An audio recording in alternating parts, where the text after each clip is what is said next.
Hello everyone and welcome to another video with Mr. Math. Today we're talking about functions and relationships.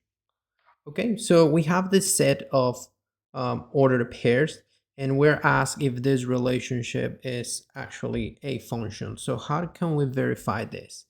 What we need to do is to track the first value, which is the coordinate on x. And the first case is -10, -5, -2, 6, and 9. So if any of this gets repeated, then this won't be a function. That'll be only a relation.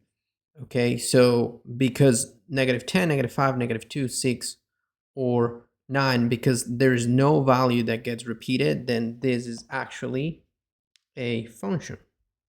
Okay, and the domain of this relation is going to be, in this case, the domain of this function is going to be just the first term, so of each coordinate pair. So it's going to be -10, -5, -2, 6, and 9.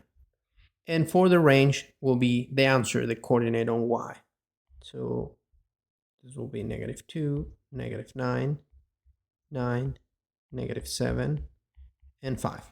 Remember, what you want to check, what you want to validate to see if this is a function is the first element. So when you have the coordinate pairs x, y, what you want to check is the first one. Okay? Thank you for watching, and I hope this video was helpful for you.